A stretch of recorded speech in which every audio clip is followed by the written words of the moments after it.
Like if you're going to be that person that wants to be the intervention, like be ready to be uncomfortable. Like some of the things you said made me incredibly uncomfortable.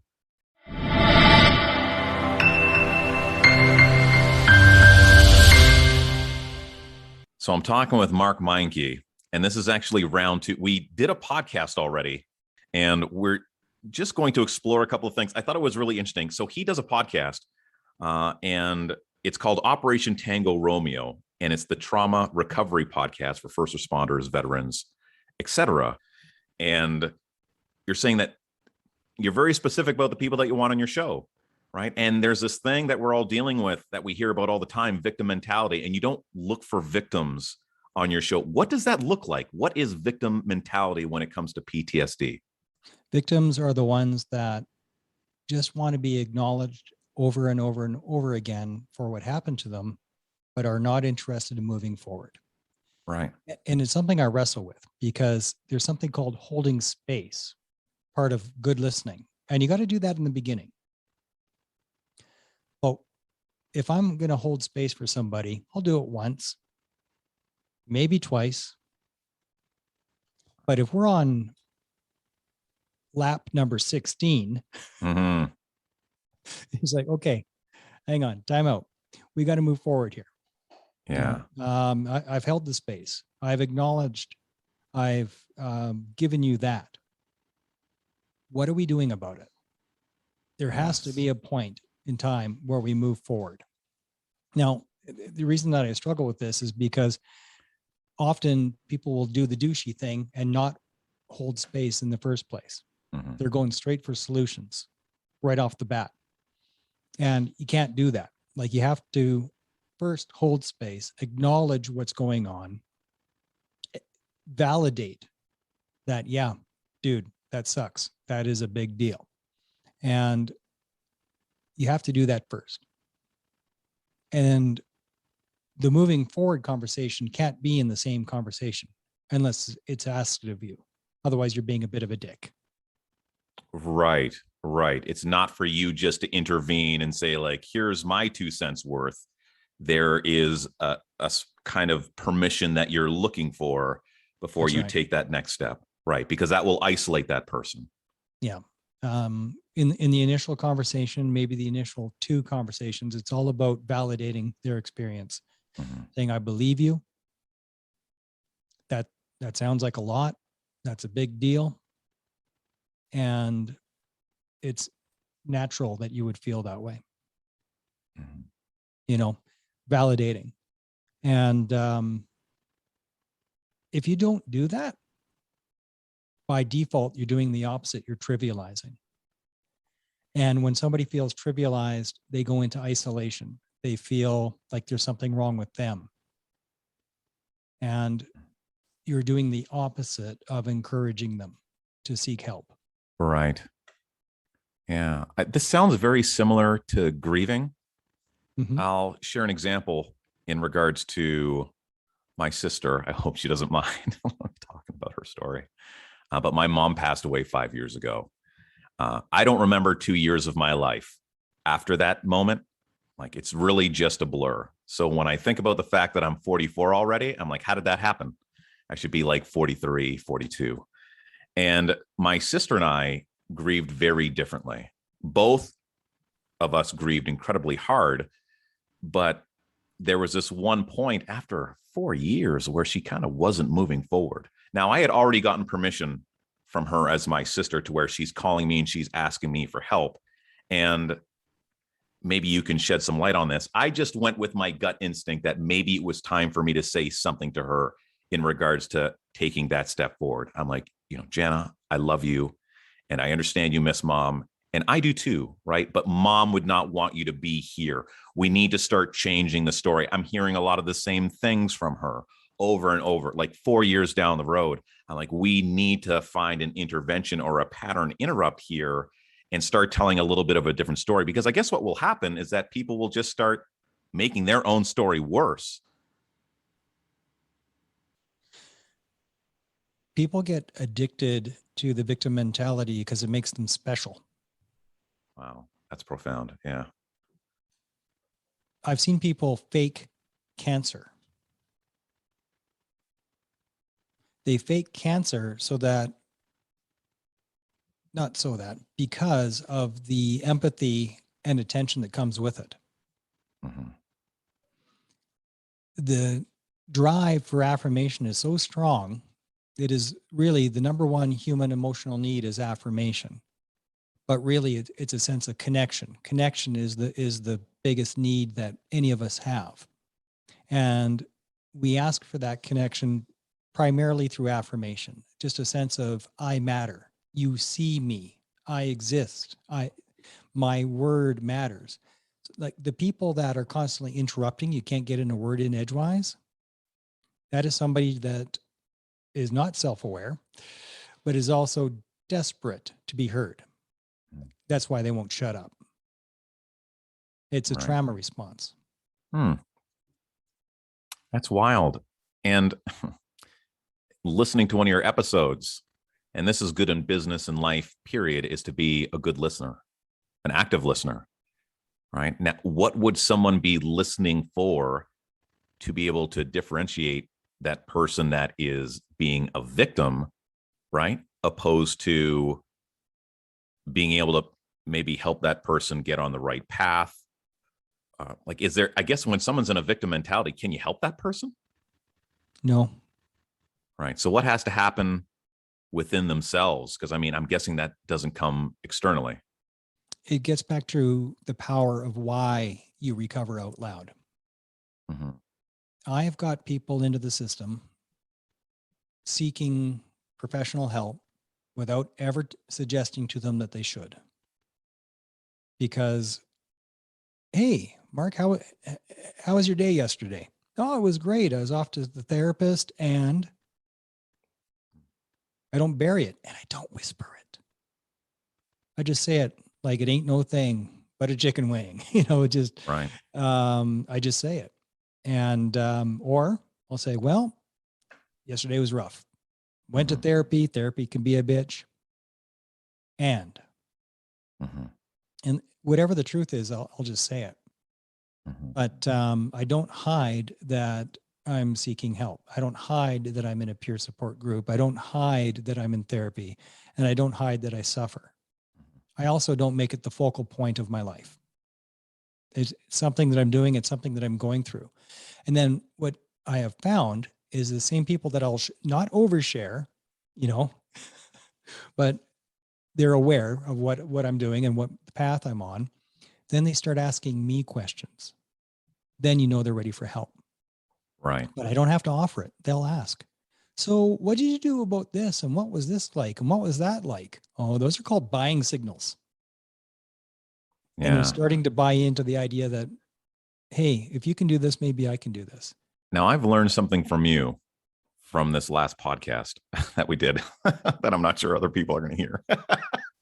It's the way that you speak was raw. Like some of the stuff that you've been through is raw. And maybe we'll find our way into that later on in this one. I just want to gently massage people through the process, but to also be ready. Like if you're going to be that person that wants to be the intervention, like be ready to be uncomfortable. Like some of the things you said made me incredibly uncomfortable.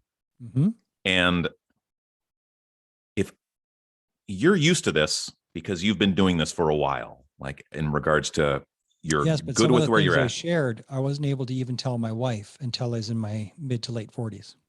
Right. So I understand that, right? But for the person that's me trying to help my friend, and then they come out with some of the stuff that popped out of your mouth, and and I don't know how to react. Is me not knowing how to react a detriment, or is it more important that I'm just there to listen? It's okay to be shocked when you hear that somebody's been raped or molested. It's okay to get the big saucer eyes. If anything, that's validating. Because if it's shocking for you, think about what they're going through. If it's shocking for you to just hear it, think how shocking it is to live it.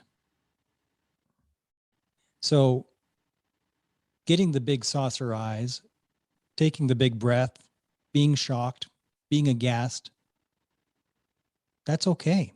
And in fact, that is providing the affirmation that the other person needs to hear. That way, when you say to them, whoa, dude, that's a lot. You've Right. been through some shit. Mhm. You mean it.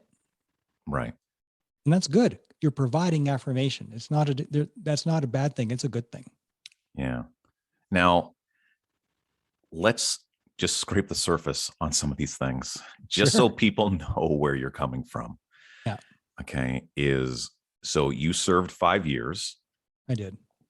and you said something profound in regards to coming home. Like, once you've gone to war, like, you never come back the same. What was it that you said? Yeah, that's nobody ever truly returns home from war. Right. So there's some horrendous things that you saw there. You've dealt with sexual abuse, Mm-hmm. right? Like rape, suicide. And the reason why I want to say that is for the person that's listening right now. And we can touch on, some people thinking that other people's problems are bigger, but everyone's problems are big to that person themselves, right? Don't minimize your problems. But if Mark can overcome like all this adversity and be a person of power, and having recovered out loud and helping other people do the same, like, anything's possible. Like, so I want to commend you on that. Like, I have a tremendous amount of respect for you. I really appreciate your transparency, and what a fantastic thing that you're doing for people.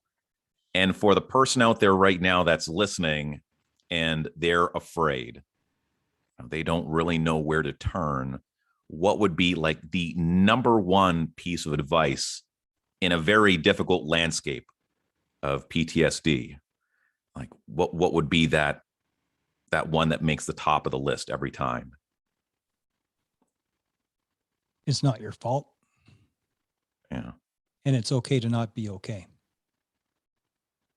And healing happens. Mm-hmm. So it can be a life sentence, but it doesn't always have to suck this bad. It can get better, but not without work. Not without work. You've got to take the steps required. You're not going to find relief in a bottle. You won't. Mm-hmm. Marijuana is a nice coping mechanism for anxiety, but it will not heal you. It won't. It can't. But it can support your healing. Use the show. Tune in. Listen to other people's experiences, to what they did to walk the healing walk.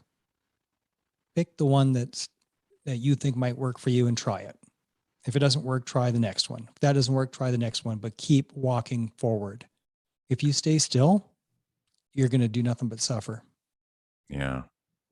It's wild in researching PTSD, and I think I've had a bout of it myself on a number of different occasions. I always used to think it was something that was military, because my experience was working in Pembroke and living in Petawawa. It was having friends going on tours, coming back, being different. I worked in a bar, and it was a very popular bar in the Valley. And the stuff that I saw in there, like grown men punching women in the face. Jesus. Yeah. It was just that wasn't that, like, that wasn't something that was happening before, right? Like, I'd been there before. That wasn't happening. And it was always, a transition of a tour, someone coming back. It was almost always the case. And in some cases, obviously, it takes time for it to manifest. And that's just one particular type of manifestation of PTSD, would be going to war. There's first responders, who your podcast also caters to. And then I saw other things, like a gentleman, a friend of mine, he was vaccine injured, and he's suffering from PTSD with that. abusive relationships, whether it be emotionally or physically. Like you had told me that trauma is trauma. That's right. Now, there's a whole bunch of different traumas. Does that mean there's a whole bunch of different approaches for those traumas? Or is there one that's generally kind of a baseline that anyone that might be dealing with that kind of trauma can use to move forward? There's a lot of different modalities, Mm-hmm. a lot of different modalities. And again, picking the one that's right for you. When you have complex trauma, you try to make a trauma timeline, start with what you think might be the biggest one. And the one you pick is probably not the biggest one because you're probably not facing it. And so you don't see it as the biggest one. Mm-hmm. But you just start knocking them down one at a time. EMDR has high efficacy. Reconsolidation therapy is interesting, worth looking at. Ketamine clinics done right, definitely worth looking at. Psychedelics, psilocybin, definitely worth looking at, done correctly with a shaman. And people will hear a word like shaman and they go, oh, you know, that's just some woo woo. Right. All right. But it is good stuff. And the biggest, the most, what am I looking for here? The best success stories that I've heard have not been from regular therapy. I mean, occasionally, you know, but psychedelics, I get all the best stories from people that have moved forward. Equine therapy, people don't understand what that is, but that's a whole other topic. It's wonderful. And if you're ready for it, but at the end of the day, pick what you're ready for. You know, it's a mountain, it's an elephant, one bite at a time. Yeah. But pick something, whatever you think you're comfortable with. It doesn't matter. Just pick it, and then use the show to fine tune it and decide what you want to do. Can someone live a life, like a healthy life, with underlying PTSD? You know, there's people who suffer, who've got the nightmares every night like I do, and are always exhausted like I am, but are able to perform highly. I was a high performer for a while. I was making a couple $100,000 a year. Every year I was doing well, had money. It was good, but I couldn't keep it going. And there's others that have a pretty highfalutin lifestyle, but really when they're home alone and nobody's looking, what's actually going on is hellish. You wouldn't know it from the Bentley in the driveway, but they're going through it too. And it's hellish. That's why we see people with, you know, $100 million committing suicide. That's crazy. Because, yeah, they can perform within a certain lane. They can perform, but it doesn't mean that they're not suffering. I've created Operation Tango Romeo for myself as the lane that I can perform in. I custom built it for my strengths and my weaknesses. So this is a lane that I can do well in. It's the largest veteran hosted trauma recovery podcast in the world that I know of. Yeah. And if there's a bigger one, please somebody point it out to me. I'll have them on as a guest. But as far as I know, it is the biggest one. And that's because I custom made this lane for me in a way that my self-awareness is high enough that I know what I can do and what I can't do. So for someone that, you know, is suffering in silence, like so many people do with PTSD and aren't as resourceful as you are, like what are some of the warning signs in which PTSD can manifest to where someone knows, okay, you know what, this is maybe something I'm not managing as well as I thought, and it's time for me to start my road to recovery? One of the ones that I ignored forever was suicidal thoughts, contemplating suicide. And how serious does that thought have to be? I'm sorry to interject, because I mean, not at all. Because everyone is on top of a tall building. I think at one point, like, oh, if I was to jump off, knowing that I can't, or at least maybe that was a real suicidal thought. But, you know, people, I would think most would have had at least that thought at one point. When is that thought too serious a thought to where it shouldn't be ignored? If it pops into your head, even as a musing more than once a month, deal with it. Right. Talk to a professional. It was in my head all day, every day for years. And it took that all day, every day, running through scenarios of how to end myself, never actually wanting to, but fighting off the intrusive thoughts of doing it for years before I finally dealt with it. Because I thought, oh, it's just an intrusive thought. I won't actually do it until I tried. Right. But it's always a dangerous thought to have. Yeah. And it has to be explored. Why is this coming up? Because it's a symptom. And so suicidal thoughts that are happening more than once a month. You don't need to have a plan. Just the fact that you're musing about it is enough, more than enough. If you are avoiding activities, whatever those activities are, if there's things that you used to enjoy and you're not doing them anymore, for me, it's canoeing. I haven't been canoeing forever because the administration of canoeing, like the steps that I have to do to make it happen, are overwhelming to me, which is why I'm not doing it, even though I love it. And so what are you avoiding? Things that you used to love to do and you're not doing them anymore.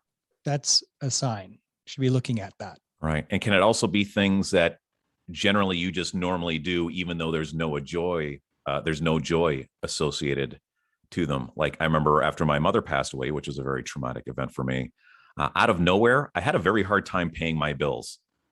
I never used to miss a bill. And then after that, structure became incredibly difficult for me. Excellent example. Yeah, that is absolute. And I still suffer from that. Okay. Paying my bills on time, dealing with anything administrative is, and it's so difficult to empathize for that because people that have no problem with administration, they're like, you just do it. It takes like 2 seconds. Yeah. Like, what the fuck? Right. And I get why it's hard to have empathy for that, but yeah, I just can't. I mean, right here on my desk, I got these traffic tickets that I'm supposed to be dealing with. I'm not dealing with them. Yeah. So I'm going to end up paying them when I have to pay them. Or afterwards. with the late fee, yeah. And do I want that to happen? No, I want to file the paperwork and fight it in court, and I just can't. Have it be more difficult than it needs to be. That's the crazy thing, is that it's more difficult to let it, just sit out there and do nothing about it. And then, yeah, we'll just stress ourselves more moving forward. And that just brings me to a question that I want to throw out there, because we both have had or have a relationship with Theo Fleury. Have you had him on your show? 4 times. We just did a speaking gig together last Friday. We drove up to Edmonton together in his Range Rover. Very nice Range Rover. All right. Anyways, stop one-upping me. Okay. I've only had him on the show once. And he told me a good place to eat when I was in Calgary. I sent him a message and he actually responded to me. So I felt pretty good about that. And what a wonderful, transparent man in regards to being in this space of trauma. And now I know that this guy was drugged up to the teeth and he drank a lot during his playing career, but he suffered from incredible trauma. Like, how is it? Like, I know that you said, you can function at a high level, but I mean, that was physically, he had to be like, he's arguably one of the greatest hockey players of all time that was dealing with absurd amounts of trauma and yet somehow was able to perform at that level. Like, are there some people like the ice was his escape? Right. He wasn't thinking about getting raped when he was skating his ass off. Right. So his catharsis, his coping mechanism was what he excelled at. Mm-hmm. As soon as he got off the ice, it was a mess. Right. And he didn't survive it. He's burnt through all kinds of wives and relationships, and it didn't work out so well for his real life. But his coping mechanism, which was sport, he's thinking about nothing but getting the next goal. And while he's on the ice in that game, he's in a happy place. And he was able to use the rage that was inside him to, I mean, a 5'6" dude taking on 6'4" guys, you know, and they didn't want to fight him because he was freaking crazy. Yeah. And they would back off, and he'd back off from nobody. Right. You know, so he used the rage, he used the symptoms to his benefit for much like I'm on this show. I'm able to be successful at this show because the show is largely a coping mechanism for me. It is a healing tool for me. That's why I'm able to excel at it. Same with Theo on the ice.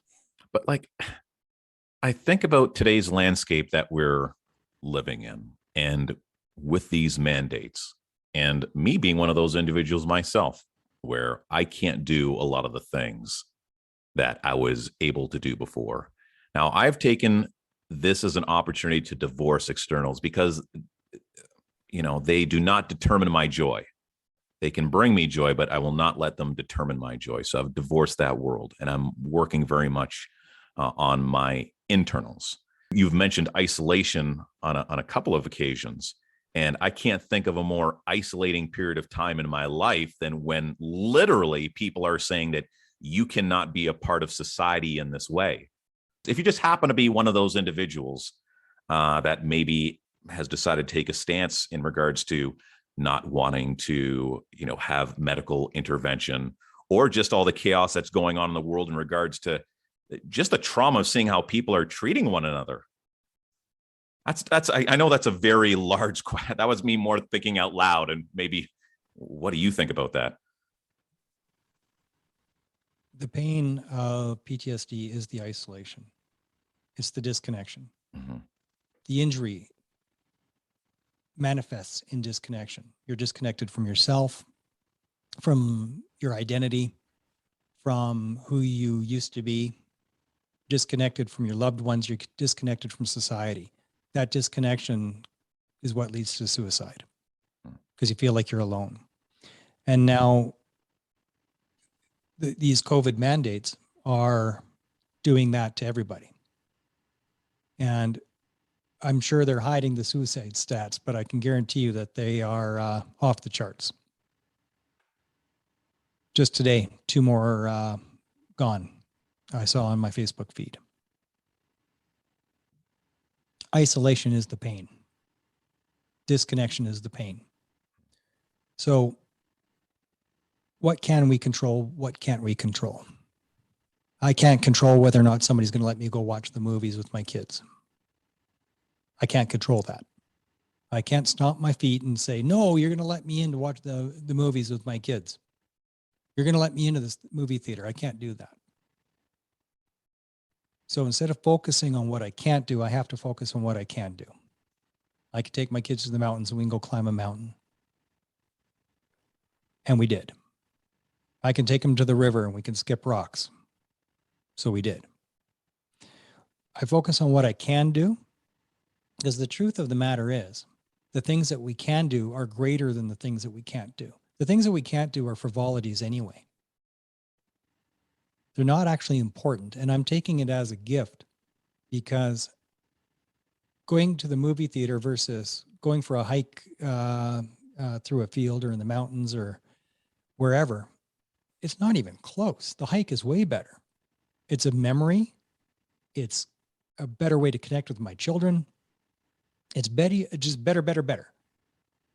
And well, why don't I prefer the better? Why focus on the thing that's less good for me, that's less enjoyable, that I can't do? I'm going to focus on the things that are more enjoyable and I can do. And that's a choice that I get to make. So focusing on the good and acknowledging the bad and the restrictions, but work around it, improvise, adapt, and overcome, because there's fuck all I can do about it.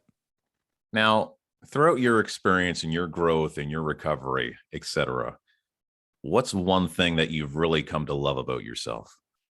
Ooh. I'm trying to write a book called 3 small steps. It's taking everything I've learned about this path and breaking it into 3 small steps, which are actually 3 giant leaps. Step 1 is knowing yourself.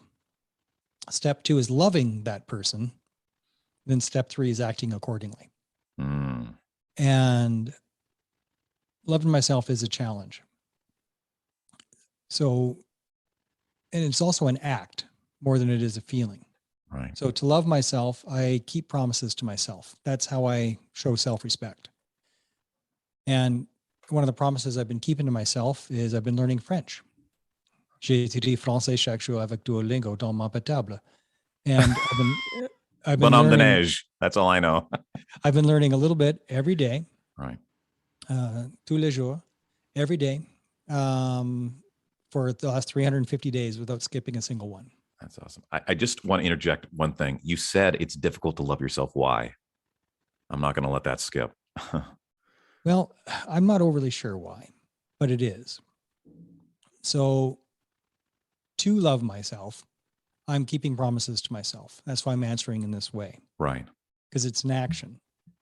That's why you make your bed in the morning. It's why it's important. It's one promise right off the bat. Make your bed in the morning, because it is a small accomplishment. And if you do it consistently, that's a great accomplishment, and it sets the pace for the day. You brush your teeth every day, I hope. Yes. You know, if you don't, that's a sign of depression. Not looking after your own personal hygiene is a sign of depression. So if you're not making your bed, that's a sign of depression. If you have clutter in your house, that's a sign of depression. A cluttered house is a cluttered mind. Cluttered minds are not healthy. So I haven't had a drink in a year and a half. I got a little app on my phone, keeps track of exactly how many days that I've been sober. Congratulations. Thank you. That's a promise that I keep to myself every day. I can look at the app whenever I want to count those days. So that's a promise. Making my bed in the morning is a promise. Brushing my teeth is a promise that I'm keeping. The more promises you keep to yourself, the better you feel about yourself. That's how you love yourself. Yeah. Know what I'm hearing there, Mark? And it's something that you've talked about on another one of your podcasts, but that's finding purpose, right? Finding purpose in your life and how finding that purpose can help you perform at a much better level. Yeah, I always say, gratitude is kind of the same thing. Like if I can find some purpose in just being good to another person, nothing better for me to get me out of a funk. Not that, one's supposed to share an act of kindness, but I will share one to where I saw that there was a lady that was on my social media that was having a bad day. And I don't know her incredibly well, but I know her well enough. And I know that she's a beautiful lady. And she doesn't usually say something on social media in regards to something agitating her. And she wasn't that far from my house. So I just went to the grocery store and I bought her some flowers and brought it over to her. And I wasn't feeling particularly good that day. But when she came up to me and gave me a hug, that made me feel better. Seeing the look on her face, knowing that she knew exactly why I was there, even though maybe she hadn't seen me in months. So purpose can come in a lot of different shapes and forms. Oh, I'd like to add to that. A lot of people struggle with, what is my purpose? What is my purpose? Well, just be kind. And take pride. Find self-respect in every act of kindness that you take. And they don't have to be public acts of kindness. They don't have to be on Instagram. You don't need 1,000 likes witnessing your act of kindness. Do it in private. Going through a drive-through at McDonald's one day, bringing my oldest home from cadets. He had just got his hat badge. So I was going to reward him with a Big Mac. And we go through, and I saw a guy at the drive-through holding a sign that he's hungry. So got my kid his meal, parked in the waiting zone, and I told my boy to stay there. And my boy watched me walk up to this man, have a conversation with him, ask him what he wanted. And I got him the meal that he had requested, gave it to him. Simple, right? Cost me $10, big deal. And for a moment, he has a meal. I did that for my son more than anybody else. More than for me, more than for the guy, I did it for my son. So, because actions are louder than words, example is the strongest thing. And what did it cost me to be kind for a moment? $10. $10 to teach my son a lesson that he'll never forget, because that's not the first time and it wasn't the last time that I did something similar. Yeah. We're in Vancouver, and oh my God, the homeless in Vancouver. So we went into A&W. The Buddy burgers were only $2 each or whatever.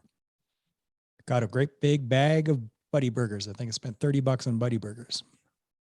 And we went, and they're all, you know, I was waking people up, tapping them on the shoulder, and like, holy shit, what a nice thing to wake up to. It's like, it's still warm, get on it now, you know. And we handed out the Buddy burgers until we were out of them. And my kids won't forget that. You know? Right, it sticks. It sticks. But it also made their day, because like, hey, thanks. Because they're treated like they're invisible. Right. Again, number one, human emotional need, affirmation, connection. So for a moment, you're a human being. I see you. Mm-hmm. And I'm responding to you. You're not alone. What a gift. Here's your Buddy burger. It must be like a ghost coming through a wall for those people, right? They only get acknowledged by their own for the most part. And then there's just everybody else that just kind of walks by like spirits. And I want to get to that point of leading by example, which you said is so important. What are some things that an individual can do that's dealing with someone with PTSD or potentially dealing with PTSD that they can lead by example to where it might help lead that individual towards recovery? Exactly what we talked about on show 1.0. Yeah. Just recovering out loud. That's why it's powerful. Because that's the only way to get rid of the stigma. People are not reaching out for help because of shame. Shame from the stigma, but stigma is the shame. Right. If you recover out loud, that's the opposite of shame.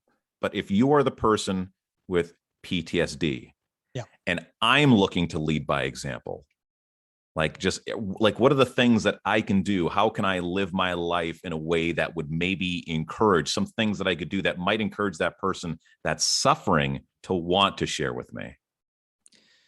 If you're not recovering out loud, then you talk about other people that are. It's the Me Too thing.